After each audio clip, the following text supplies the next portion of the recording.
So when it comes to decanting, there are very simple principles. Wine has been kept underneath the cork for a long time, and there are two different reasons for decanting it in advance. The first is to reintroduce it to air. There hasn't been any in touch with it for such a long time that the wine would actually quite like to breathe again. Hence you call it breathing when you decant. And the second reason, which applies just to reds, is that very often a wine will have formed a sediment. So the key is that you want to separate the sediment, and you want to let the wine breathe, and you want to make sure that by the time you come to drink it, it's performing as well as it can. This wine comes from 2000, and there are different sides to it. We could, if we were decanting vintage port, go for a sort of mesh thing if I was going to obliterate the cork while I was taking it out, or we could go for something very, very gentle, which is a decanter that will focus the wine right on the edge of the decanter so almost no bubbling takes place. Or, as I tend to do, we just use something like that, where I can see through here that the wine is still clear. There's no candle, as you've probably noticed, and as soon as I see any grains coming through, I stop. At the end, I'm going to tip into that glass just what's left over. So, the best way I always think of removing a capsule is one of those things, and the best way of removing a cork is to remember that in this bottle there's a lot of sediment. So the one thing you really don't want to do is stir it up. So turn the corkscrew, not the bottle. Very important concept.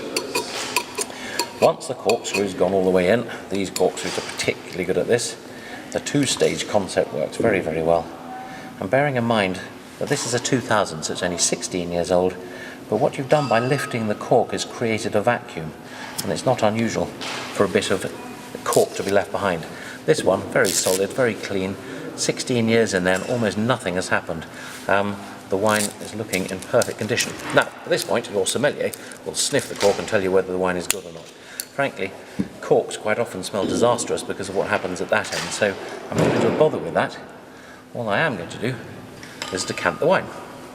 So, tipping gently, you will see that the wine splashes through, and I think I mentioned, I am not desperately concerned about treating this with kid gloves. It's not like it's from the 1870s. It needs air, the bubbles will help it hugely, and as it keeps going I can still see that everything coming through is bright and clear. And by the way, with a wine as beautiful as this, Chateau Clos d'Estournel from 2000, I can smell already that there's absolutely nothing wrong with it.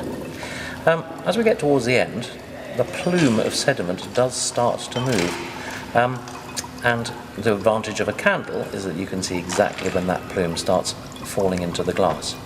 But as I mentioned before, all I really want to do is get pretty much everything out without worrying too much about the last drips. Now, here is the reason for decanting. If you look at this and we swirl it around, you'll see, or you might not see because it's a little bit difficult, but that is absolutely full of sludge. Little grains, the tannins that have formed a sediment, fall onto the bottom of the bottle and are now chirpily sitting in here rather than in there. The very last point about this, in fact you might be able to see on that side, there's a whole line of sediment sitting down there. But the one thing to mention about bottles, and this punt in particular, is that when you're tipping, instead of the wine swirling as it goes round, the wine flows on either side of the punt. And that's one of the good things about this shaped bottle, is that it doesn't stir it up. And so what we've got is a very clear line of sediment sitting on the bottom. We've got beautiful clear wine in there, and this is something for the chef to go and marinate the next bit of beef.